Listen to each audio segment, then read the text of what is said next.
Hello everyone, स्वागत है आप सभी का एक नए वीडियो में। आज हम पढ़ेंगे क्लास 10 की सेकेंड पोएट्री जिसका नाम है fire and ice. Fire and ice. देखिए, वैसे तो फायर का मतलब होता है आग और आइस मतलब होता है बर्फ़, लेकिन यहाँ फायर एंड आइस इसका मतलब कुछ अलग है। यहाँ फायर का मतलब इस संसार में रहने वाले ऐसे लोगों से है जो फायर की तरह होते हैं। फायर की तरह मतलब एकदम आग की तरह होते हैं, आक्रामक होते हैं, लालची होते हैं, लोभी होते हैं, हमेशा लड़ते झगड़ते रहते हैं। तो ऐसे लोगों से है। और आइस, आइस का मतलब इस संसार में रहने वाले ऐसे लोगों से है जो आइस की तरह हो। आइस मतलब एकदम जमे हुए हों, जिनका जिनके अंदर कोई मानवीय गुण ही ना हो, जो एकदम मतलबी हों। तो इसमें ये बताया गया है कि इस संसार का अगर अंत हुआ तो इन्हीं दो प्रकार के लोगों के कारण ही होगा। या तो फायर यानी कि बहुत लालची, लोभी और आक्रामक लोगों के कारण हो, या फिर ऐसे लोगों के कारण हो जो एकदम जिनके अंदर मानवीय गुण ही ना हो, जो एकदम मतलबी हो, इनके कारण हो। यानी इस संसार का अगर अंत हुआ तो इन्हीं दो प्रकार के लोगों के कारण ही होगा, ऐसा इसमें बताया गया है। तो चलिए पढ़ते हैं। देखिए, पहली लाइन है, सम से the world will and in fire. कुछ लोग कहते हैं, सम से कुछ लोग कहते हैं, ये संसार अगर अंत हुआ, यानी संसार का अगर अंत हुआ, द वर्ल्ड विल एंड मतलब संसार का अंत होगा इन फायर, फायर से। यानी कुछ लोग कहते हैं इस संसार का अंत फायर से होगा। सम से इन आइस, और कुछ लोग कहते हैं कि आइस से होगा। अब फायर और आइस का मतलब मैंने आपको अभी बताया है।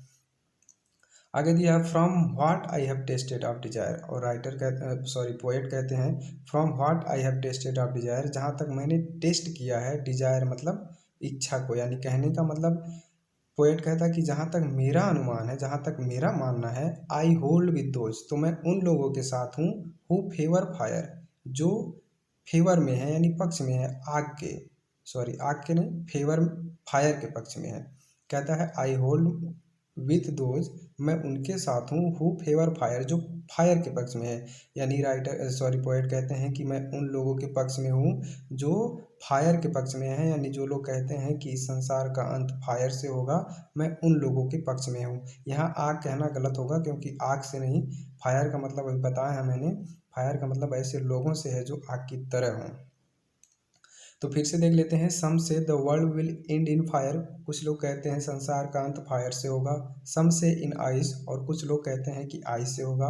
From what I have tested of desire, और जहाँ तक मेरा मानना है, यानी पोएट कहते हैं जहाँ तक मेरा मानना है, I hold with those who favour fire, मैं उन लोगों के पक्ष में हूँ जो फायर के साथ हैं। यानी जो लोग ये कहते हैं कि फायर से इस संसार का अंत होगा, मैं उनके पक्ष में हूँ।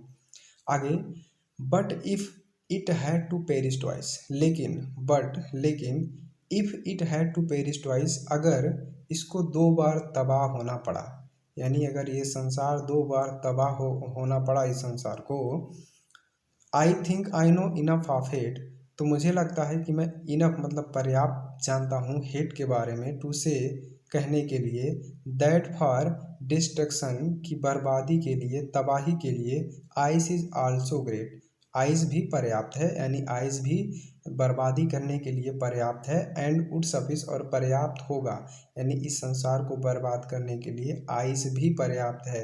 यानी आइस से भी इस संसार को बर्बाद किया जा सकता है। फिर से देख लेते हैं, if it had to perish twice, अगर इस संसार को दोबारा, दो बार, सॉरी, इस संसार को दो बार तबाह होना पड़ा, I think I know enough of hate, तो मुझे लगता है कि मैं हेट के बारे में इनफ यानी पर्याप्त जानता हूँ, टू से कहने के लिए, दैट फॉर डिस्ट्रक्शन की बर्बादी के लिए, आइस इज आल्सो ग्रेट, बर्फ़ भी बहुत ज़्यादा है, आइस भी बहुत ज़्यादा है, मतलब बर्फ़ की तरह लोग भी इस संसार को बर्बाद कर सकते हैं। एंड वुड सफिस, और पर्याप्त हैं इसको बर्बाद करने के लिए।